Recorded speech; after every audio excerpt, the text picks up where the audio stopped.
సింహరాశి. ఈ సింహరాశి వారికి ఏప్రిల్ నెల 2024 సంవత్సరం గాను ప్రొఫెసర్ డాక్టర్ ముల్లపూడి సత్యనారాయణమూర్తిని నేను మాస రాస ఫలితాలు చెప్తున్నాను. మనకి ఈ సింహరాశి వాళ్ళు చాలా డిసప్పాయింటెడ్గా ఉంటున్నారనమాట. ఈ సింహరాశి వారికి చక్కగా రాజ్య స్థితిగతుడైనటువంటి గురుడు వచ్చాడు కాబట్టి డాంబికమైన ఆచారం ఉంటుంది మీకు. నేను ఇది చేస్తా అది చేస్తా అని ఉత్తర కుమారుడిలాగా అనమాట. కాబట్టి తీరా రంగంలోకి వచ్చేసరికి ఉత్తర కుమారుడు బాబోయ్ ఎంత సైన్యం ఉందా అని పారిపోతాడు. అర్జునుడు చక్కగా తీసుకొచ్చి యుద్ధం చేసి ఆయన్ని గెలిపించుతాడు. ఆ విధంగా ఈ సింహరాశి వారికి మీరు భయంతో సమస్యలు వచ్చి పరిగెత్తుకుపోయినా సరే ఎవరో ఒక వ్యక్తి మీకు రావడము, ఆ వ్యక్తి తాను పని పూర్తి చేసి పెట్టి మీరు చేశారనేటటువంటి కీర్తి ప్రతిష్టలను మీకు తెచ్చి పెడతారు. కాబట్టి భయపడాల్సినటువంటి అవసరం లేదు. ఇది ఫస్ట్ పాయింట్. సెకండ్ పాయింట్ వచ్చేసరికి శని మనకి సప్తమ స్థితిగతుడై ఉన్నాడు.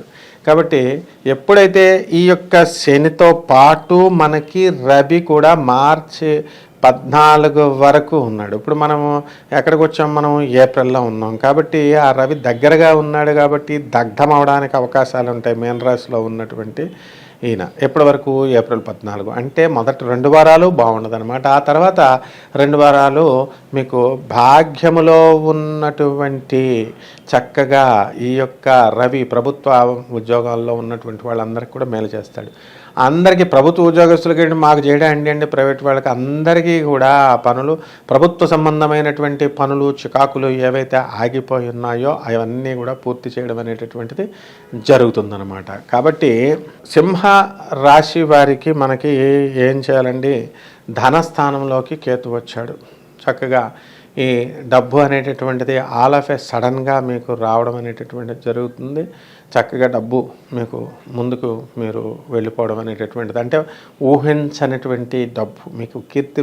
మీ యొక్క తాతగారులు, మీ యొక్క అమ్మమ్మలు, తాతయ్యల దగ్గర నుంచి వాళ్ళ దూరపు బంధువులు మరణించడం వల్ల ఆ డబ్బు కలిసి రావడం జరుగుతుంది. అందరూ కూడా ఈ వీడియో చూసినటువంటి వాళ్ళంతా కూడా మాకు వస్తుందా అండి అంటే ఎవరికో కొంతమందికి మనకి ఆ జాతకంలో యోగం ఉన్నటువంటి వాళ్ళకి జరుగుతుందన్నమాట. ఇప్పుడు ఎండాకాలంలో ఎండలు బాగా కాస్తాయి అంటాం.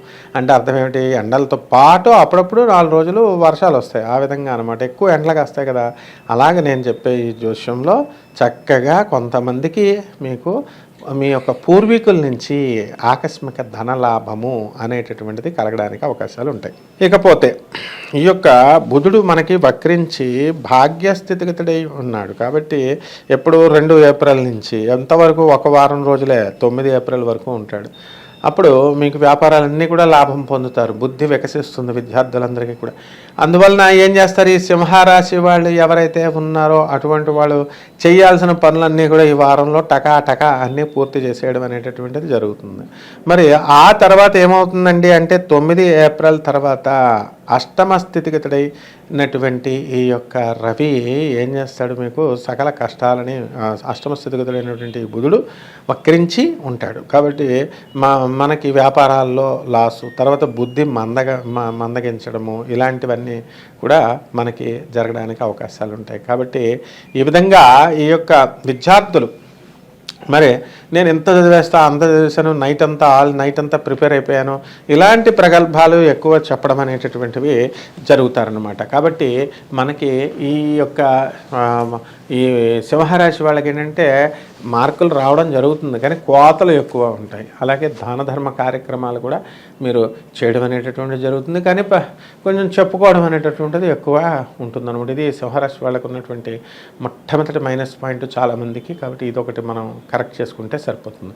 ఇకపోతే మనకి శుక్రుడు మనకి ఏప్రిల్ నెలంతా కూడా మనకి ఎక్కడ ఉంటాడండి అంటే మనకి 24 ఏప్రిల్ వరకు కూడా మనకి మీనరాశిలో ఉండడం అనేటటువంటిది జరుగుతుంది. కాబట్టి అష్టమ శుక్ర ప్రభావం వలన అత్తగారులతో, ఆడవాళ్ళతో ఈ యొక్క సింహరాశి వాళ్ళు గొడవలు పెట్టుకోవడము, వాళ్ళ నుంచి రావాల్సినటువంటి డబ్బు ఏదైతే ఉందో అవి రాకపోవడము, ఇలాంటివన్నీ కూడా జరుగుతాయి. కాబట్టి మనకి శుక్రుడు ఉచ్చ స్థితిగతుడై అక్కడ ఉండడం వలన మీకు పెద్ద ఎఫెక్ట్ అనేటటువంటిది దానికి ఏం చూపించదు. కాబట్టి ఇళ్లల్లో మీరు మీ భార్యల ద్వారా రావాల్సినటువంటి ఆస్తులు ఏవైతే ఉన్నాయో అటువంటివన్నీ కూడా కొంచెం ఆలస్యమైన కొంచెం ఇబ్బందుల పాలైనా కూడా మనకు పునాదులు వేస్తాయి అన్నమాట, అంటే రావడానికి. అలాగే సంతానం లేనటువంటి వాళ్ళు ఎవరైతే ఉన్నారో అటువంటి వాళ్ళు సంతానం కలగడానికి అవకాశాలు ఉంటాయి.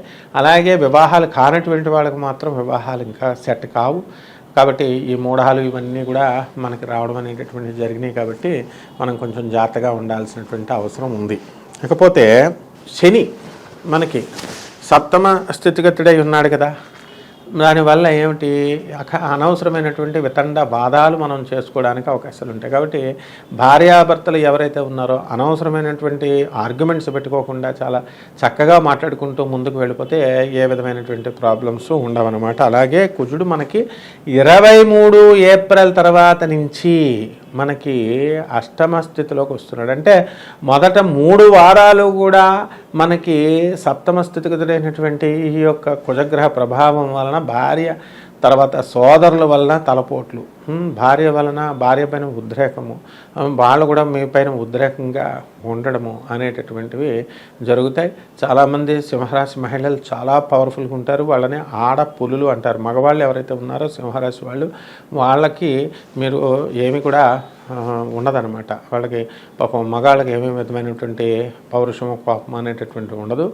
ఈ నా చిన్నతనం నుంచి కూడా నేను చూస్తున్నాను, ఈ సింహరాశి వాళ్ళలో ఒక అకౌంట్స్ ఆఫీసర్, రైల్వేలో పెద్ద ఆఫీసర్, ఆయన సింహరాశి వారు అనమాట. ఆ సింహరాశి వాళ్ళ ఆవిడ కూడా సింహరాశి.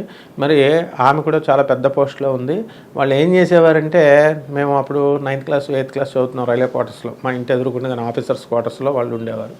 ఒకటి గిన్నెలు పెట్టి కొట్టేసేదనమాట. అయితే ఈ అమావాస్య ఈ తిథులు వచ్చినప్పుడు, అంటే సప్తమ శని అలా వస్తే సింహరాశి వాళ్ళ భార్యలు వాళ్ళని భర్తల్ని గిన్నెలు పెట్టి కొడతారు. ఇంకా ఇప్పుడు కూడా కొన్ని చోట్ల మాకు తెలిసిన వాళ్ళు ఉన్నారు. మరి వాళ్ళు కూడా చక్కగా ఈ అమావాస్య తిథి వచ్చేసరికి గిన్నెలన్నీ పగిలిపోతాయి.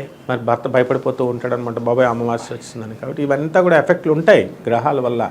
సింహరాశి వాళ్ళు వితండవాదాలు, మీరు భార్యాభర్తలు ఏమీ చేసుకోకుండా చక్కగా ఉంటే దానంత మంచిగా ఇంకొకటి ఈ రాశిది ఉండదన్నమాట. అదేవిధంగా విద్యార్థులు, మరి నేను చెప్పినట్టుగా విదేశీ వ్యవహారాలు, విదేశీ విశ్వవిద్యాలయాలు ఇవన్నీ కూడా వెళ్ళిపోవడం అనేటటువంటివి జరుగుతాయి.